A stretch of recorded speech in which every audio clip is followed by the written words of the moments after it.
خرچ کہاں سے آ جاتا ہے؟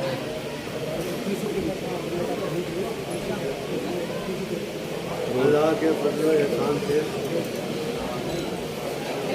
ہمارے یہ بھائیوں کے حالات اس طرح کے ہیں کہ وہ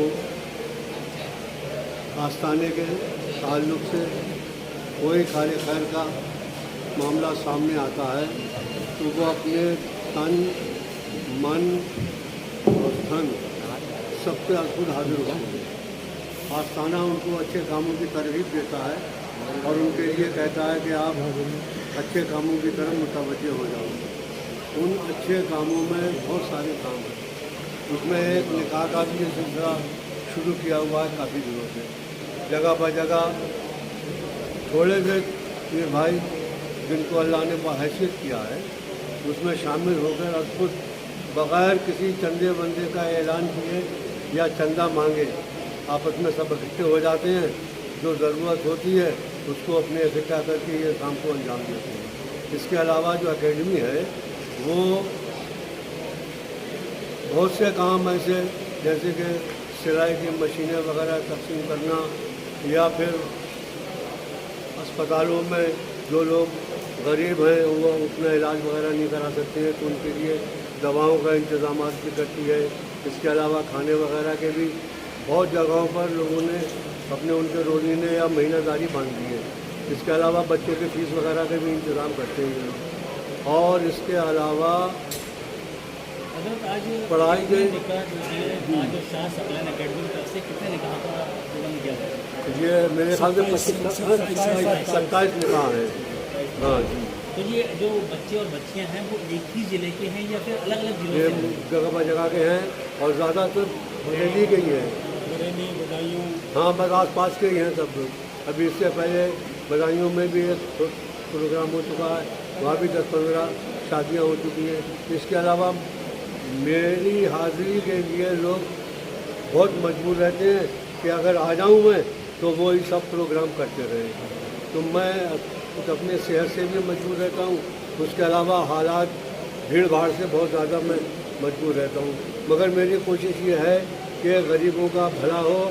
اور اس کے علاوہ اس وقت ہم لوگ جو ایک پروگرام چلا رہے ہیں وہ اس پہ چلا رہے ہیں کہ ایجوکیشن کے معاملے میں قوم کو آگے بڑھائیں اور اس سے لوگوں کو فائدہ اور ان کی تکلیفیں دور ہوں۔ جیسے کہ حاجی ممتاز میاں صاحب، مرحوم حاجی ممتاز میاں صاحب کی آج کا کمی محسوس ہو رہی ہے کہ انہوں نے اس میں بہت زیادہ ساتھ دیا۔ یہاں اصل میں ان کو میں نے اس سلسلے میں مینجمنٹ کے لیے سب کے لیے مقرر کیا ہوا تھا اور وہ اس سلسلے میں بڑی جانفشانی سے کام کرتے تھے اور لوگوں کو ان سے اس سلسلے میں جوڑ دیا تھا میں نے، تاکہ وہ میں اصل میں بہت مصروف رہتا ہوں اپنے دیگر کاموں میں اور وہ اس کا کام کو بڑی جانفشانی سے کرتے ہیں۔ نہ ہونے سے ان کو کس طرح سے اس کام کو انجام دیا؟ اب یہ تو کام اللہ کا ہے، وہ ہوتا ہی رہتا ہے، بہرحال پریشانی تھوڑی بہت تو سامنے آتی ہے۔ اس سلسلے میں ہماری خواہش یہ ہے کہ ہم لوگ جو بھی کریں وہ صرف اور صرف اللہ کو راضی کرنے کے لیے کریں اور اس کی مخلوق کو فائدہ پہنچائیں۔ اس میں کچھ ہمارا اپنا کوئی ذاتی فائدہ یا خوش ہونے کی بات نہ ہو۔ بہت لوگوں کو تھوڑا اس پہ بھی اعتراض ہے کہ بھئی یہ آپ جو بھی کرتے کراتے ہو یہ سب اتنا سب شور شرابہ کیوں کرتے ہو؟ اللہ جانتا ہے، ہماری خواہش تو یہ ہے کہ ہم چپکے سے یہ سب کچھ کرائیں، مگر اس میں بھی لوگ جو ہیں بیاہ شادیوں والے وہ اتنے زیادہ ماحول نے ان کو بگاڑ رکھا ہے کہ وہ اس پہ بھی راضی نہیں ہوتے ہیں، تو ان کے لیے یہ سب تھوڑا بہت یہ کرانا پڑتا ہے اور وہ اتنا زیادہ ہو جاتا ہے کہ ان کی خوشیاں بھی اس میں پوری ہو جاتی ہے۔ ایک اور بات جاننی تھی کہ اگر سماج کے اور بچیاں اس چیز کا لابھ لینا چاہیں یا فائدہ لینا چاہیں تو کس طریقے کی پرکریا سے انہیں گزرنا پڑتا ہے جس کے بعد جو ہے نکاح کے بندھن میں بھی پردان کیا جاتا ہے؟ اس سلسلے میں یہ ہے کہ دیگر اقوام میں ان کے حساب سے بے شمار سہولیتیں ہیں اور بہت لوگ اس کو کرنے والے ہیں۔ اس سلسلے میں قومی معاملے کو لے کر چلا گیا ہے اور کوئی بھید بھاؤ نہیں، کچھ نہیں ہے۔ دیگر اقوام کے لیے آستانے سے ابھی یہاں بہت بڑا فساد ہوا تھا سن کب ہوا تھا 2012 میں۔ اس سلسلے میں آستانے نے بلا تفریق بغیر کسی فرق کے سب قوموں کو کھانا اور جنس چاول دال اس کے علاوہ آلو تیل سب تقسیم کرتے رہے برابر. کوئی وہاں سے ابھی آستانے میں بے شمار لوگ ہر قوم کے آتے ہیں اور ہر طرح کا فائدہ اٹھاتے ہیں. مانگنے والے بھی آتے ہیں, ان کو پیسے کوڑی کی ضرورت ہوتی ہے ان کو بھی دیا جاتا ہے, سب کو دیا جاتا ہے. بیاہ شادیوں کے سلسلے میں صرف اتنی بات ہے کہ ان لوگوں کا کوئی مددگار نہیں دکھائی دیتا ہے. آج اکیڈمی کی طرف سے مسلم سماج کے شکشا کے لیے آج تک کون سے قدم اٹھائے ہیں جو ابھی سامنے ہیں؟ اس سلسلے میں بہت کافی مدرسے اور اس کے علاوہ اسکول شاہ ثقلین کے نام سے دیش میں چل رہے ہیں. ابھی ہم نے ایک بہت ہی بڑا جو اپنی کہنا چاہیے حیثیت سے زیادہ کا قدم اٹھایا ہوا ہے. کیا ہے بھائی کہاں گئے؟ دارالثقلین فاؤنڈیشن کا ابھی اجرا ہو چکا ہے.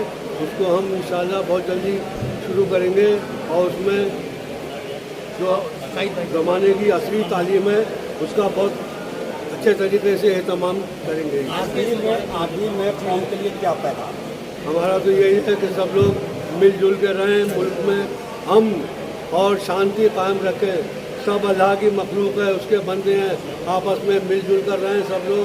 کوئی کسی کا طرح کا بھید بھاؤ اس سلسلے میں نہیں ہونا چاہیے. ہم اپنے بھائیوں سے بھی ہمیشہ جہاں جاتے یہی کہتے ہیں کہ جس سے ملو بالکل اپنے مذہب کے حساب سے ملو. مذہب کسی کو کوئی نفرت کی اور کسی طرح کی بھید بھاؤ کی تعلیم دیتا ہی نہیں ہے. یہی ہمارا پیغام ہے, سب مل جل کے رہیں اور ایک دوسرے کی خدمت کریں. اسلام نے تو پڑوسی کے اتنے حقوق بتائے ہیں کہ اگر کوئی پڑوسی تمہارا کسی قوم کا ہے, قوم کو یہ حضور پاک صلی اللہ تعالیٰ علیہ وسلم کے اقوال سے ارشادات سے یہ ظاہر ہونے لگا تھا کہیں ایسا نہ ہو کہ حضور پاک صلی اللہ تعالیٰ علیہ وسلم پڑوسیوں کو جائیداد میں اور تمام چیزوں میں حقدار فرما دیں. کوئی اس میں تفریق کی بات نہیں کی کہ کوئی پڑوسی ہو اس کے ساتھ سلوک کرو, کسی قوم کا ہو کسی مذہب کا ہو. یہی صوفیوں کی اور آستانوں کی تعلیم رہی ہے. یہی ہمارا سب سے کہنا ہے کہ سب لوگ جو ہیں اللہ کی مخلوق ہیں, اس سے سب سے مل جل کر ہی ہمیشہ زندگی گزاریں اور کچھ اس کے علاوہ